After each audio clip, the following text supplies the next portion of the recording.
I do cold immersion pretty much every day. And so I love doing that for nervous system control and all the different benefits. I tape my lips shut at night, and so I do that for some very specific reasons. And so these are the ones that might cause your listeners to think I'm very weird and not listen to me, but there's reasons behind them. And I love laying on a Shakti mat.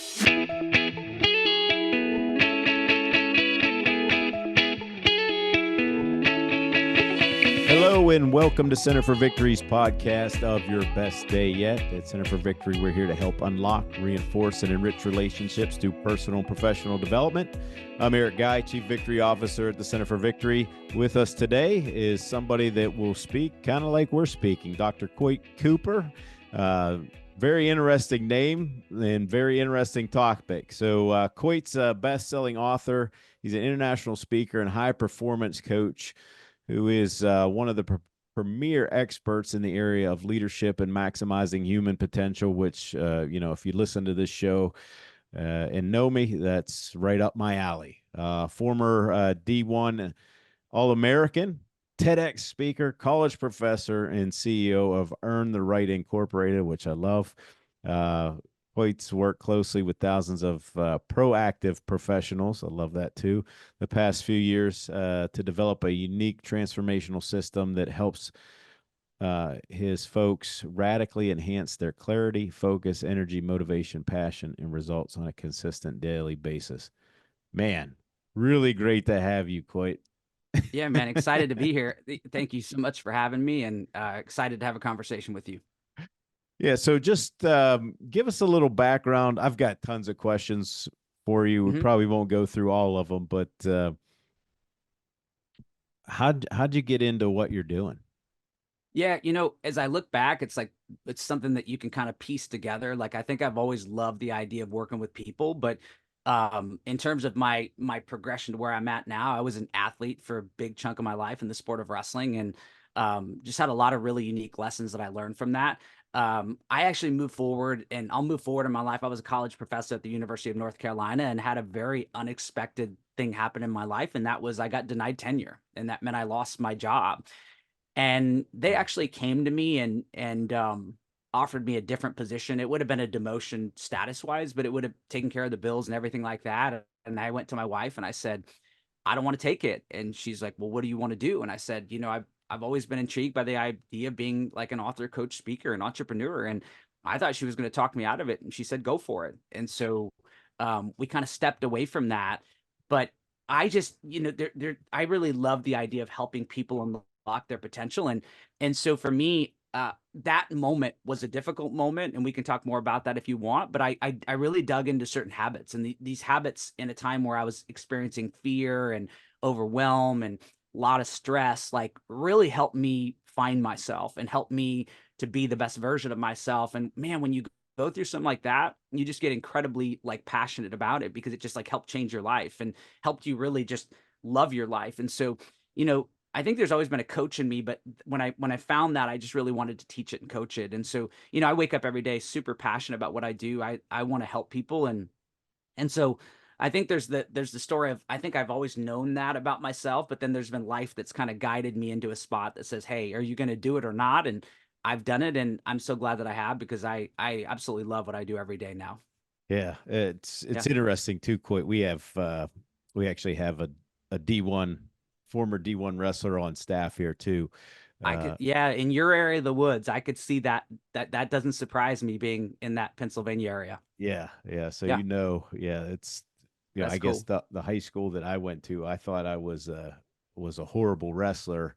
Little did I know after I got out that I was probably anywhere else I'd have probably been pretty good, but it was You're just pretty we good. had so Yep. many great, Yep. so many talented people in that, and Hmm. but anyhow, I want to talk about you because I love this stuff, right? Hmm. And I imagine down the road you'll probably be a repeat performer here on the show. But y- you know, what what was it? Was there anything else, adversity wise that you faced that really pushed you into what you're doing now? Like, Yeah, yeah, and before, like, there's obviously like I look back at my athletic career and, there were moments there, right? When I ended my career, I was an All-American, but it didn't feel like enough. And there was a lot of disappointment there. And I think that kind of guided, me moving in a different type of direction. And so, I had that going on. And then, I came along and around that same time in college, I'm gonna get a little bit, it'll be a little bit weird and off topicy, but I had a relationship with a girl that went incredibly wrong. She hooked up with my best friend, and that Oh, was man. incredibly challenging. Yeah. And so people always say, did you really just tell people that out loud? I'm like, yes, I did, because um, as I move forward and I add the third part of losing my job, what I've learned is if we don't learn to do the emotional side of things, we struggle in life. Like we literally and so these things have all kind of pushed me. When I lost my job at UNC, I did what we do in our society. I said, everything happens for a reason. It's all good. I'm all good. And then I moved forward and I started to realize like I had a lot of these unique, like weird, like fears to go out and cut loose, like fears of if I fall short. And we often think those things are just us. And I don't believe they're us at all. I think we go through life, we have these hard moments. Nobody teaches us how to do these moments, and our body keeps track of those things. And so so there's the answer of like, oh yeah, no, it's taught me how to stand back up to move forward, and it's done that. But what these moments have also taught me is how to go inward and figure out what's really going on in our bodies so we can get a system that's more optimal. And that's one of the most unique things that I actually teach now is how I teach athletes and professionals how to process emotion, Hmm. how to recognize fear, how to go through and determine if it's a realistic thing, how to release it so we're not operating that way. And so so those moments have really guided me. And then there's the UNC situation completely did. I mean, that rocked my world. I had, I had my house, I had my kids there, and Yeah. then I had that happen.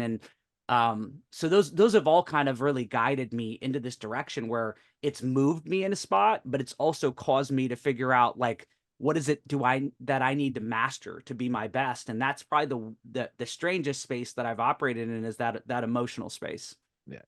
I'd agree absolutely with that. That's a lot of what we teach folks how to do as well. So I'm glad you're reinforcing that and validating that for folks.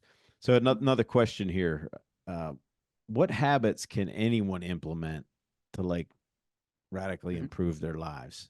Yeah, I mean, there's obviously some changing habits, and you can read books about it. Yeah. One that comes up often that won't be a surprise, probably you or for your audience, is I think one of the first things I always start my clients with is breath work and meditation. To me, we don't have a lot of control in our society. I certainly didn't, of our mind and our nervous system. And you can drop world-class habits, and if we don't have control of what's going on with our nervous system and our mind, we're going to get in spaces that are challenging. And so I did a lot of research on this, and one of the things that I've done, and I've done this for 4 years every day, is meditating. But at the foundation of that is making sure that you have a breath cadence that is designed to optimize what's going on in your body and your mind, right? And so, after doing a lot of research, I was reading James Nestor's book, Breath, and he did such a good job of just Yes, researching just he all did. of these just really cool groups, tribes, and you start to arrive at this optimal 5.5 nasal breathing cadence where you're breathing through your nose, you're breathing in for 5 or 6 seconds. And so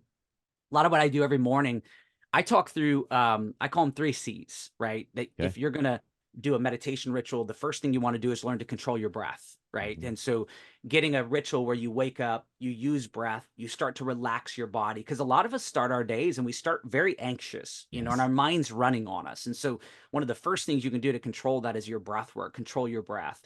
I like to combine that with how to calm your body. So taking breath, learning to release tension, and learning to combine those. And then once we've done that, we move up to learning to clear our minds. And when you combine those three, what we do is we get you more centered, and I think that's an important thing. A lot of us are starting the day on the wrong foot, with nerves, with anxiousness. We're not sure why our mind's running, why we're worn out.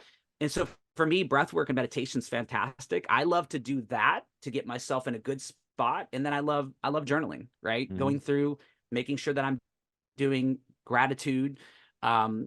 I have what's called the 3G system. I like to combine my letters, as Yeah. you'll probably know. But I love going through my gratitude and making sure that my brain knows that what I'm doing every day in these areas is an opportunity. Like to be my kids' parent and my wife's husband is a gift. I believe it, and I try to start every day reminding myself of that. So when things get hard, I have that anchor to go back to. I do that same thing with my work to make sure that I know, like, man, this is a blessing to get to coach like this, to get to impact people's lives. And then I go through and I think about, like, my value, or my kind of metrics, and how I'm going to go about things. And I go through like a growth element, but journaling's been super powerful for my life as well. And then I always cap with reading. I think if you can, flood your brain with great ideas, um, then it's such a powerful thing. Now we start with those base level things. I also love some very different habits. I do cold immersion pretty much every Mhm. day.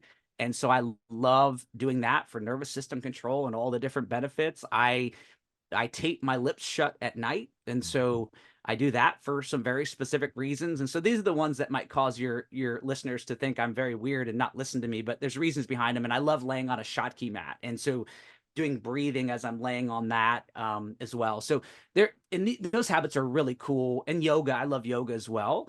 But Mhm. I love all those because a lot of those you can combine those first three we talked about: the controlling your breath, calming your body, clearing your mind. Those are like real-time opportunities Mhm. to work on getting completely relaxed, where you're adding like micro doses of stress, which I think is pretty cool too. So those are just some things just to start with that I can think of.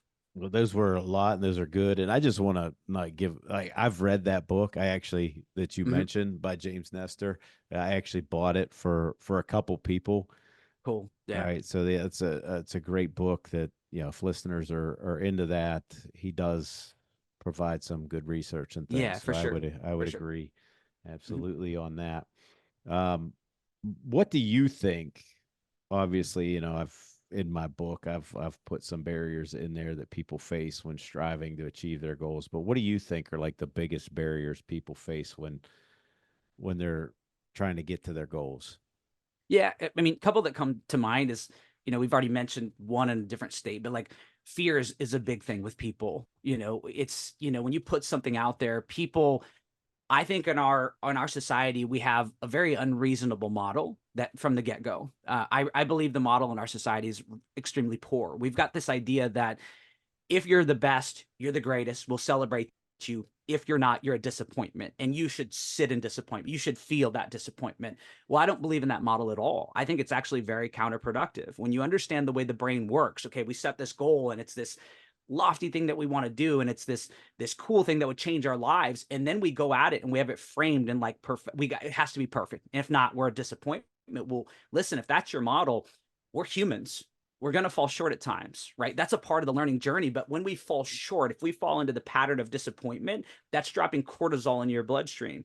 And your Mhm. brain will make a note of that. Your brain's all about associations. So your brain's going to go, what caused this? And it's going to falsely blame the thing you're pursuing. And Mhm. that's where fear comes into play. And so a lot of what I see with the people that I work with is like they want to be doing it, and they don't know why, but they feel tension, and they won't even know this. They'll just go, Mhm. I just hesitate. But if we actually break it down and say, okay, well, tell me what hesitation feels like, and they'll go, oh, well, I feel like resistance towards it. When I start to get closer to doing it, my heart starts beating and my mind starts racing. Well, that's a fear response, right? And so what I like to do is help people break that down. And so one of the very first things is talking about just the fear that people have of it. And I love helping people break that down, process that, figure that out. I think in our world right now, another one is distractions. You Mm. you can have the best of intentions, and social media, the news, not only extremely cluttered, but extremely cluttered with negative things. Things that would cause you to think the world is falling apart. Well, man, if you're trying to go pursue something really cool and you're consuming a bunch of things that the world is falling apart, those things aren't compatible. Your highest goals and dreams are things that are exciting, some higher emotional states, and then we're consuming a lot of things that are low emotional states like fear and things like that. So I think those two things are probably some of the most common things is, fear and distractions. But I think also the model that we go at it. And what I love to teach people is how do we create a model that's around you helping be the best version of yourself versus these external goals. And so I try to keep a model that's more fair, teaching people to say, hey, this is goal. Let's frame it the right way. Let's make sure we see it the right way, but then let's eliminate disappointment and frustration. Let's make this about growth. And, but that way, what we can do is we can get around that big fear obstacle. But I from where I'm at, I think fear and distraction are two of the things that I'm seeing in my clients a lot. Yeah, I mean, I guess with that fear, self-doubt, things like that, is there anything that you might have to offer our viewers and listeners when it comes to strategies on how to, break through from that? Mhm. Yeah, and I actually was talking to a client this morning, and they were talking about, okay, like they have this goal. It was a wrestler, and this wrestler's like, man, he wants to be an All-American. He wants to perform to his highest potential, but he's going into practice, and he calls it tension. He's like, I feel tension, and I'm like, oh, okay, well, tension, if we're really going to cut to it, is fear, right? And so Mm-hmm. you're having fear of like going in and wrestling live. And so I walked him through, I call it, so again, back to my letters, the 3 R's. Okay. So we go in and I said, hey, if you want to break down in something like fear, the first thing we have to understand is fear is not you. It's not, you weren't wired with it. I tell people if we were fearful, we wouldn't walk or we wouldn't even try anything. Fear is learned over time, a lot of it to me.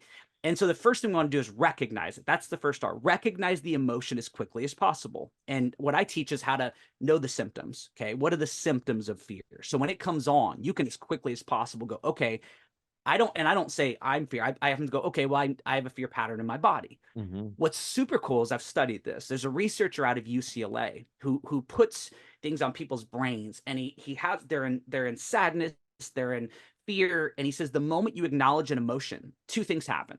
He basically shows that the emotion starts to unwind and lessen. Mm-hmm. Two, as he says, the blood flow goes from the limbic part of your brain, which is fight, flight, freeze, Yeah. animal part of your brain, to the prefrontal cortex. So what I teach my clients is like, how cool is that? If you know the symptoms, and if we're meditating to be more mindful and create that space, you can notice the pattern and you can go, oh, there's fear. There's a fear pattern, right? And what happens then is that blood flow shifts. You now have more space, which we move to step number 2, which is realistic. The second R is realistic. I tell them to go, hey, is this pattern? There's 2 things I ask them. Number 1 is this pattern a fear, a fight, flight, freeze, as if your life is at risk? Is it realistic to the situation in front of you? And most of my athletes are like, no, this is actually just a practice where I'm going in and trying to get better. I'm like, oh, okay, well, make a note of that. And I said, number 2 is this pattern something that's serving you to be the best version of yourself? And that second one, for any lower emotion, the answer will be no, right? It'll be no. And it's not, we don't need to be ashamed that we have fear or sadness. We don't need to be any of that. It's just, it doesn't serve us, right? And then once we've done that, it's literally priming us to let go of the emotion, to process the emotion. The third one is release.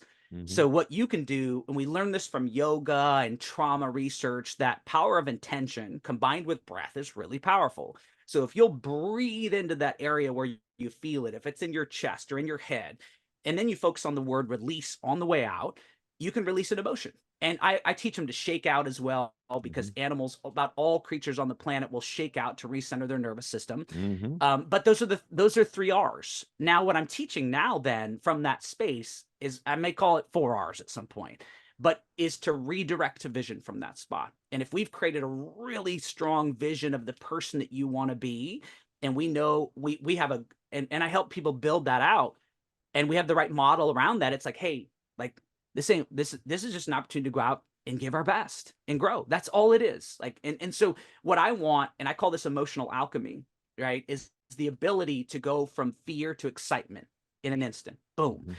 And we can do that, but we have to build up that skill set. So working the 3 R's, working them over and over and over to where you realize, wow, I can go from fear to centered. And then from centered, we can go to like focusing on our vision, which gets us excitement. That's really cool. And that comes from the book, The Alchemist. That the seed thought is The Alchemist, where, young boy goes on a journey to meet an alchemist because he wants to, this short story, I won't ruin it for people, wants to meet an alchemist because he wants to impress a girl, because the alchemist has the way to combine metals and make gold. And I thought to myself, I'm like, well, why do people really want to have gold? And they're like, well, to experience a certain emotion. Why do we want anything? To experience certain types of emotion, of happiness and fulfillment. And I said, what if you could get higher emotions right away. And so it's a different thought, but I want to teach people to be alchemists, to be able to go from fear to excitement and prove that you can do that. And so those 3 R's are designed to be like a foundational skill set to that. Yeah, as far as that type of mindset, I think it was I think I saw an interview, maybe it was Michael Phelps. I could be getting the athlete wrong there, but uh, a reporter asks him, let's just say it is him, are you nervous about the competition? Basically, are you anxious? And he's like, no, I'm excited. And Mhm. when you start looking in those, there's the same types of feelings that are going on in your body. It's just a matter of how we term them. And when you go from, oh, I'm anxious to, wow, I'm excited about this, Mhm. it's a game changer. Yeah, for sure. For sure. Yeah. And yeah, and you know this, but for your listeners, what I tell athletes, I'm like, when we have, if it is in fact, you've got fear in your body, it's the wrong part of your brain to find flow. You're going to battle yourself. That's a But if good, you very can good point. authentically make that shift, it's just like that researchers show blood flow will pool in your prefrontal cortex. Yeah. That's where flow takes place. That's where your highest creativity is. That's where your intuition is. Those things aren't, when you feel like you're in a threat state, it's also not going to digest. It's not going to allow you to sleep. And so our ability to get to where we're more centered and then also excited, that's the magic, and that's what we want. Like I always say this, like, if we're going to do this thing in business, if we're going to do this thing in athletics, like, why would we do it and have fear and be miserable? Like, it's not enjoyable. My athletes, they who are in this, they don't enjoy it. And then there's inflammation in your body. It's like, it's not enjoyable. So that ability to shift changes everything. Blood flows in the part of your brain that sees opportunity. Brain loves opportunity. Brain doesn't love threat. And so that's how you get to unlock your highest capacity. And that to me, that I think that's the work you do too, is like, that's Yeah. what it's about, is how do we help people unlock their highest version of themselves so they can love what they're doing. Yeah, and man, I so much appreciate you validating everything that Mm-hmm. I'm teaching and saying here Cool. with our company as well. Um, before I got just a couple more questions for you, but how do people find you before I forget? Yeah. The nice thing about having a name like mine is I'm not hard to find. As long as you don't hit the second O for coyote, you're going to Yeah. find me. So it's Coyte, Coyte, Cooper. You can find me on my website. You can find me on social media. It should be fairly easy. And yeah, don't, if you have a question or anything I can help you with, don't be afraid to go to the website, write me an email, find me on social media, write me on there. Any of those ways is fine. Yeah, which would be great because we interact with athletes sometimes. Some of the universities that we, do Hmm. things for, yeah, are, of course, filled with athletes. So check him Awesome. out, folks. That would be great. Coit, two more questions Hmm. for our listeners. What do you think? If you could, and I know I'm asking you to really bring the funnel in Yeah. here. Just three best tips you can give our listeners to help them free up their potential and achieve their goals. Yeah. I think one of the first things I would say is like, spend the time to really reflect, right? To think about the things that matter to you most. I think the world is so busy now that we often go through and we never stop and think like, what is it that matters most to me? What do I want to create? Spend the time to really create vision and purpose, because like, if you have that, you can work magic with changing your life. I think often we struggle with like habits and that because we're not crystal clear on why they matter so much. But this is why I start with that. Almost one of the first things we do is we go, okay, let's fast forward a year from now. We're having a conversation. What would you be excited and pumped that you were able to create over that first year? And the more you can wire that towards at least a balance of the person that you're becoming, the better off you're going to be. And so I think finding purpose is number one. Two, I think we live in a world where the more you can create pockets of quiet, of stillness, very, very important. We are a society that prides ourselves on go, go, go, go, never take a break, never take a break. And because of that, I don't think we're unlocking our highest potential. I think we're wearing ourselves out. I think we're not in the right spot. So if you can find like meditation pockets to kind of create quiet and stillness, to rest and recharge, it's not only good for those, your highest creativity doesn't come from grinding all the time. It will come from pockets of when you're working, and then you draw back and you allow your brain to work. I didn't know this until maybe 5 years ago, but I was reading a book and it was like, I don't remember the exact book, but it was like, it was talking about how the brain operates. And it says, Mhm. if you'll actually be working on cool things. So this relates to number one, you got a purpose and you start to move on that thing. And then you take a break. Everybody thinks, oh, I'm being lazy. You're not being lazy. You need it. It's Mhm. important. Show respect to your brain and your body, but your brain will actually go and connect ideas. It will Mhm. go and look at your experiences, your goals, and it'll connect them. And that's why I've realized in my meditations or when I'm out on a hike or something like that, one of the coolest things is intuitions will come, just thoughts out of nowhere. I'm like, wow, that's crazy. But I think it's that. And then I think the third one, we could go a lot of different directions, but um, I would say just maybe being intentional from that spot, right? If you've created a vision, actually stopping and looking at very specific habits, rituals, things that you can work to make sure that you are constantly creating motion. I believe in the law of attraction, but I believe that you have to do your part, right? You have to Yeah. show up. And so one of the neat things, and this relates to all three steps, I have a really cool coaching client. He's a young kid, and we went through and he's created this vision of the athlete he wants to be, how he wants to perform. We've went down below, like he knows we call them metrics, right? So he knows composure, his wanting to cut loose, but he's taken that a step further and he's gone down below and he knows the things he's working on to help him close the gap, right? He's very intentional on it. And so actually having those things, and then related to that, this is not a fourth thing, but it's a category of the third. Be more positive in your interactions. Try as hard as you can to eliminate when you're going at something, crushing yourself, being frustrated, being disappointment. That will add fear and tension to your process. Know why you're doing the habit. And then when you get done, even if you don't feel like it, celebrate the fact that you just showed up to be better in that day and keep doing that and make it something that's positive. Because that's one thing I'm a huge believer in. I don't like fear and force model. I Mhm. like pleasure. I like purpose-based flow model. And so Mhm. the way we go at things really, really matters. And so as an extension of that, just make sure that you're highly positive in your interactions. So your brain actually loves the thing you're doing and it wants to come back to it. Oh, good. That was very good. Cool. Very good tip. So, last question. Um, and this is what we ask all our guests, Mhm. right? Since it's called your best day yet. How would you describe your best day yet from a Yeah. personal and professional perspective?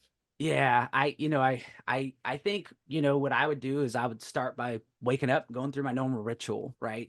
Always waking up, my wife's next to me, she's going through the ritual as well. We're meditating, we're going through our journal, we're getting clear on what we want to do with our day. I would say we're probably hitting a workout after that together. We love working out together. We do that about 5 times a week. Um, and then I would probably, since this is just one set day, um, I'll probably do a little bit of coaching, get in with some of my favorite clients. I like them all, but do some work with my clients, maybe the first part of the day. And then second part, I'll go out with my family, hit a beautiful hike in a world-class place, get out in nature, take in the views, and then, cap the day with a nice meal with them and an evening where we're just spending some quality time together. So that would give me a balance of the things that really matter to me. That would be the vitality part in the morning, also with my wife, exercising, coaching is such an important part to me. And then nature. We love being in nature. So probably something like that. Nothing crazy fancy, but hitting all the things that we value like at a really high level. That's awesome. Maybe we can get you out on some of our hikes that we have, Coit. Yeah, Very cool. yeah, Yeah. we're going to we're taking a group of folks to the canyon and to Glacier Awesome. this year. So man, Super maybe awesome. sometime down the line, love to Yeah. have you part of Yeah. that. One last fun fact for you. I don't know if you know this about us, but for the last 4 years, up until now, we've been traveling in RV. So my family and I have been traveling around the Oh, I country. did not know that. So seeing all those types of places. We just, when COVID came, we kind of threw a Hail Mary and went out and just traveled and went all over the place with our kids. And so it's been just phenomenal seeing some of these amazing places. Oh, wow. Well, why don't we have you back on? Let's talk about that if Okay. you want to be a Okay. guest again, because All that I right. did not know that for some Yeah. reason. But Yeah. just great information, man. Thanks a Thank bunch. you. Thank you for Thanks for what you having me. do. Thanks for validating what the work we do. I think, folks, it's always great to have to work. I've always worked with like-minded people, and I appreciate somebody who helps me up my game while wanting to up theirs as well. So, man, brother, really appreciate Yeah, you. thank you. Love to have you back on and talk about this RV thing, because that sounds Awesome. awesome and crazy all in one Yeah, man. punch. So, Yeah, well, thanks. thank you for what you do and having me on the show. It's really cool. Been great to talk to you. All right. Well, that's all, folks. Thanks for watching and listening.